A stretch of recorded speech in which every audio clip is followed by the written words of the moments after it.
ప్రభు యేసుక్రీస్తు నామములో మీ అందరికీ శుభములు. సామాన్య 33వ శనివారము.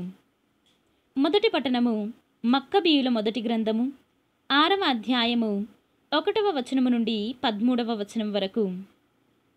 అచట అంటియోకసు రాజు మెసొపొటేమియా గుండా ప్రయాణము చేయుచు పర్షియాలో ఎలిమయీసు నగరము కలదని, అది వెండి బంగారములకు ప్రసిద్ధిగన్న పట్టణమని వినెను. ఆ నగర దేవాలయమున బంగారు ఢాళ్ళు, కవచములు, ఆయుధములు కలవు.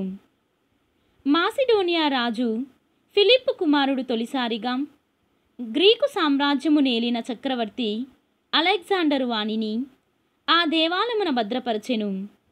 కనుక అంటియోకసు ఆ పట్టణమును ఆక్రమించుకొని వానిని దోచుకోవలయునని యత్నించెను. కాని నగర పౌరులు ఆ రాజు పన్నాగమును ముందుగానే ఎరిగిరి. కనుక అతని యత్నము సిద్ధింపలేదు. వారు అతనిని ఎదిరించి తీవ్రముగా పోరాడిరి. కనుక అతడు మిగుల నిరాశ చెంది వెనుదిరిగి బబులోనియకు వెడలిపోయెను. అంటియోకసు పారాశికమునుండగనే తాను యూదయా మీదికి పంపిన సైన్యములు ఓడిపోయినవని వార్తలు వచ్చెను. లిసియాసు పెద్ద దండుతో పోయి పరాజయము చెంది తిరిగి వచ్చెను. యూదులు ఓడిపోయిన శత్రుసేనల నుండి ఆయుధములు, భోజన పదార్థములు, కొళ్ళ సొమ్ము దోమకాని పూర్వము కంటే బలవంతులైరి. వారు పూర్వము అంటియోకసు యెరూషలేము దేవాలయములోని పీఠము మీద నెలకొల్పిన జుగుప్సాకరమైన విగ్రహమును పడగొట్టిరి. దేవాలయము చుట్టూ పూర్వపు రీతినే పెద్ద ప్రాకారమును నిర్మించిరి. రాజునకు చెందిన బెత్పూరు నగరమును ఆక్రమించుకొని దానిని ప్రాకారములతో బలపరిచిరి. అంటియోకసు ఈ వార్తలెల్లా విని దిగ్భ్రాంతి చెంది ధైర్యమును కోల్పోయెను. తాను కోరుకున్నట్లుగా పనులు జరగలేదు కనుక అతడు గాఢమైన విషాదమునకు గురి అయి మంచము పట్టెను. తెరలు తెరలుగా పొంగివచ్చు తీవ్రమైన నిరాశ వలన చాలా కాలము జబ్బుపడి ఉండెను. కడన తనకు మరణము ఆసన్నమైనదని గుర్తించెను. కనుక అతడు తాను రాజమిత్రుడు అన్న బిరుదును ఇచ్చిన వారందరినీ చేరబిలిచి, నాకు నిద్ర పట్టుట లేదు, నా హృదయము విచారముతో కృంగిపోవుచున్నది, నేను ఉదార హృదయుడను, ప్రజల అభిమానము చూరగొన్నవాడను అయినను నా వంటి వాడు ఈ విషాద సముద్రములో ఇంత లోతుగా మునిగిపోవుటకు కారణమేమని ఆలోచించి తిని, ఇప్పుడు నేను యెరూషలేమున చేసిన దుష్కార్యములు జ్ఞప్తికి వచ్చుచున్నవి. నేను అచ్చటి దేవాలయము నుండి వెండి బంగారు వస్తువులు దోచుకొంటిని, నిష్కారణముగా యూదయా నివాసులను నాశనము చేయించి తిని, కనుకనే ఇప్పుడు ఈ దురదృష్టములెల్లా నన్ను చుట్టుకొనినవి.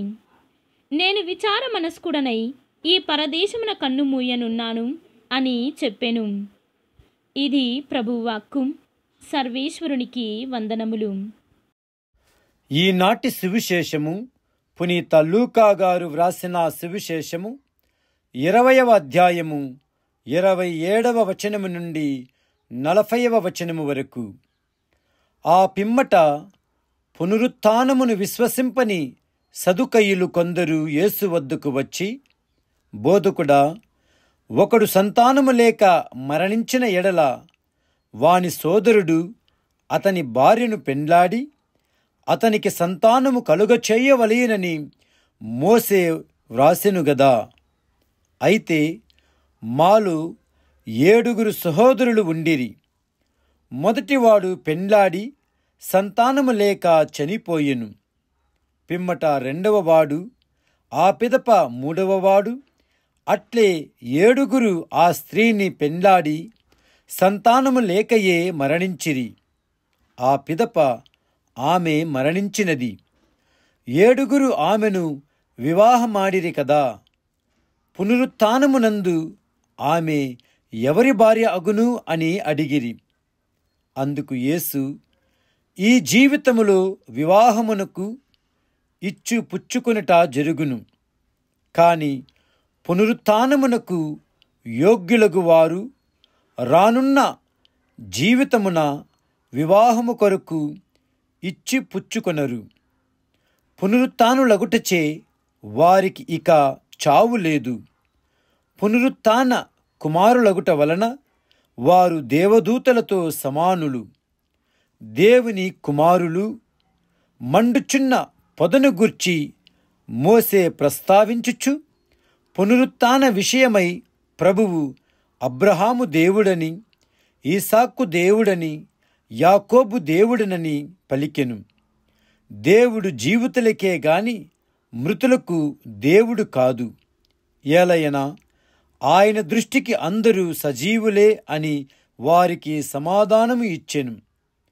అప్పుడు ధర్మశాస్త్ర బోధకులు అనేకులు, బోధకుడా, నీవు సరిగ్గా సమాధానమిచ్చితివి అనిరి. ఆ పిదప వారు ఆయనను మరేమి అడుగుటకు సాహసింపలేదు. ఇది క్రీస్తు సువిశేషము.